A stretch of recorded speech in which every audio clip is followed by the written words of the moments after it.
Hi everybody, I'm Harb Arkush for ChicagoSunTimes.com, and it is Championship Sunday in the National Football League. We will take a look at the two conference title games.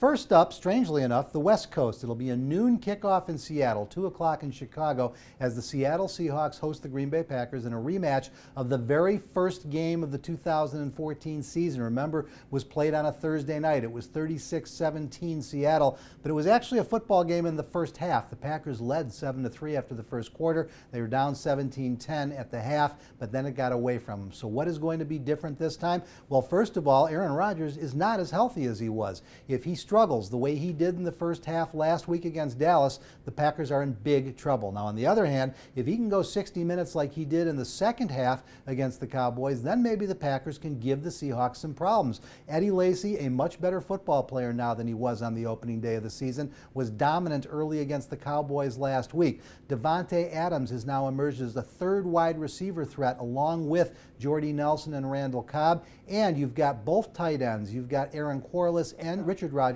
catching touchdown passes last week. Now for Seattle, it's obviously all about Russell Wilson and Marshawn Lynch. Yes, there are other guys who will have to make plays. Maybe it's Doug Baldwin, maybe it's Luke Wilson, but that Seattle offense is going to come down to how far the quarterback and the running back can take them. Remember, Marshawn Lynch led the NFL with 17 touchdowns this season, 13 on the ground, 4 receiving. The question is on the defenses. We know what Seattle can do. They're the best defense in the NFL, the #1 defense. Will the extra receiving threats they have to deal with from the Packers cause problems for that all-pro secondary? Will their pass rush be able to get to a limited Aaron Rodgers? You've got Michael Bennett as the only real sack threat consistently. Cliff Averill will get back there, Bruce Irvin, but if they can handle Michael Bennett, the Packers could give Rodgers time to do some damage. The real question for Seattle about the Packers offense, Julius Peppers was the best player on the field in Lambeau against the Cowboys last week, along with Clay Matthews. They're athletic, they're mobile. If they can limit again that ground game with Russell Wilson,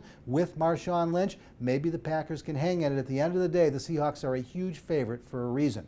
Game number 2 is actually a 5:45 kickoff in Chicago, a Sunday night game in essence on the East Coast with the Patriots hosting the Indianapolis Colts. This is also a rematch of a game played about midseason, and this one wasn't close. The Patriots winning by over 20 as they rushed for 255 yards.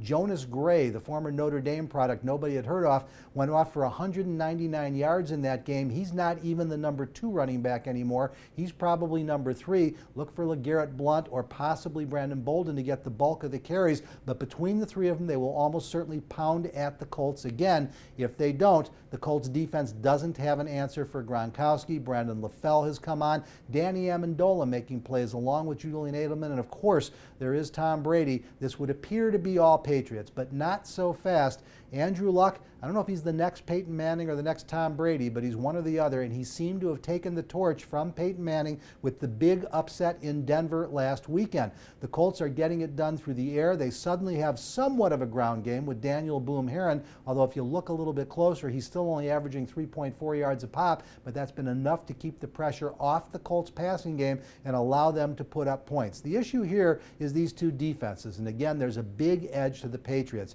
Jamie Collins is playing as well as any linebacker in football. Darrelle Revis can take away half the football field, and Vince Wilfork still makes a difference for New England. Now with the Indianapolis Colts, Vontae Davis playing well, Daquel Jackson playing well, but we're back where we started. They don't have an answer for Gronk. Rob Gronkowski can take over a game, and it doesn't appear the Colts defense will be able to handle that, and the Colts defense was not able to handle the Patriot ground game the last time these two got together.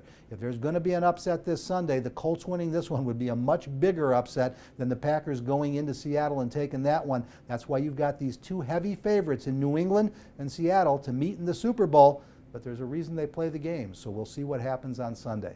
That's it for the NFL, but for all the best in sports 24 hours a day, 7 days a week, you want to stay right where you are 24/7 again, right here at ChicagoSunTimes.com.